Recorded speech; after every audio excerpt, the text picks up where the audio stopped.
A pandemia. Em 2019, todos vivíamos normalmente. Íamos à escola, saíamos de casa, pelo menos até novembro. A Covid deu início na China e chegou ao Brasil por volta de 26 de fevereiro de 2020, mudando completamente nosso normal. E se até então o nosso normal era sair de casa para ir para a escola, bem, isso mudou. Mudou completamente. Mudou até a educação do Brasil.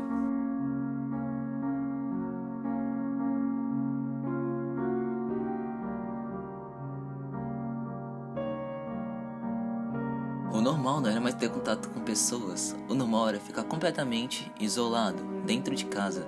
Ou seja, o método de ensino do Brasil teve que se reinventar por conta disso, e surgiu algo que parecia que daria certo, que traria um conforto aos estudantes que não precisariam sair de casa. E tudo isso poderia sim dar certo, mas não deu. Na verdade, falhou miseravelmente. Aulas online.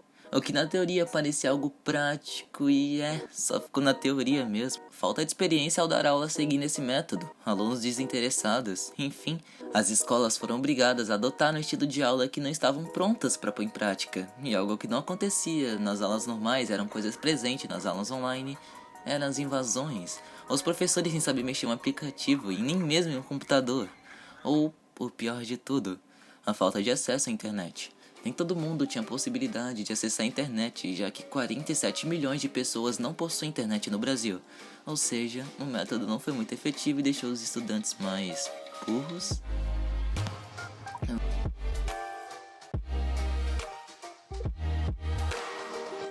Você é um aluno do primeiro ano, estuda como aluno do primeiro ano, mas na verdade você está no nível de um aluno do sétimo.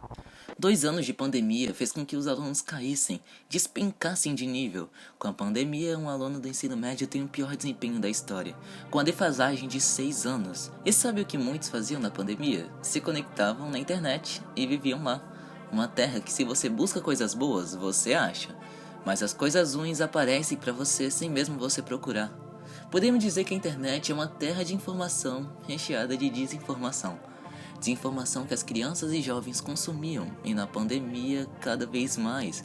Uma pessoa sem um mínimo de conhecimento, de interpretação de texto, conseguiria distinguir algo verdadeiro e algo falso. Como ela saberia a credibilidade de um estudo se ele foi realizado apenas por trolls da internet? Não foi só isso que afetou a educação. De acordo com a pesquisa, estudantes entre 6 e 34 anos, aproximadamente 4 milhões de pessoas abandonaram os estudos em 2020. O Brasil nunca foi um exemplo de educação. Historicamente, já era ruim. Durante a pandemia, piorou. Os alunos ficaram mais sedentários e os professores perceberam que ia ser difícil reverter essa situação. A pandemia deixou sequelas no Brasil e problemas que vão ser só solucionadas a longo prazo.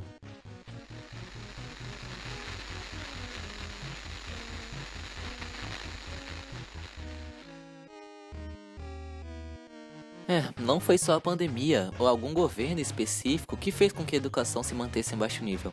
A verdade é que são muitos os problemas que estão presentes na educação brasileira faz anos, especialmente na educação pública. São diversos os fatores que proporcionam resultados negativos.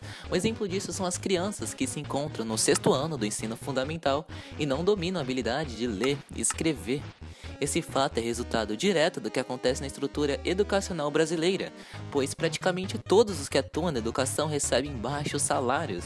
Professores frustrados que não exercem com profissionalismo ou também esbarram nas dificuldades diárias da realidade escolar, além dos pais que não participam da educação dos filhos, entre muitos outros agravantes. Segundo o ranking que avalia o nível educacional, o Brasil teve a pior avaliação entre as nações analisadas, alcançando a 64ª posição. A posição é justificada pelo mau desempenho do país, no que diz respeito aos gastos públicos totais em educação. Esse cenário aponta para a falta de políticas públicas de educação que proporcionem a formação de habilidades e capacidades relevantes para o mercado de trabalho.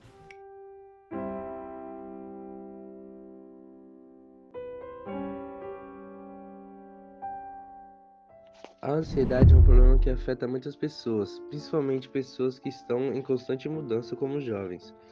O índice de pessoas que possuem esse tipo de problema é alto no Brasil, e por conta de todo o processo de confinamento, em meados de 2020 e 2021, acabou que o número de pessoas com esse tipo de problema psicológico aumentou.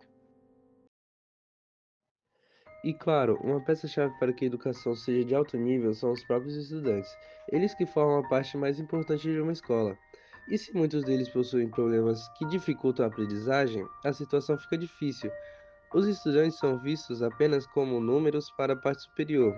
E se esses números não dão resultado, é claro que os métodos e o ensino vão ser dados como falho. Problemas assim sempre existiriam, mas fica claro que de uns tempos para cá só aumentou.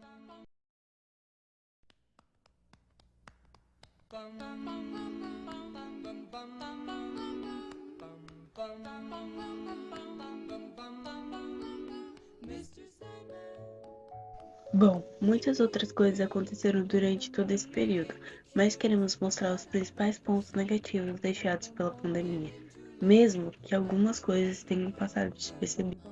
E bom, esse vídeo foi feito para mostrar como eu, como você e também como todo o nosso país mudou durante esse período muito difícil. Please turn on your magic beam.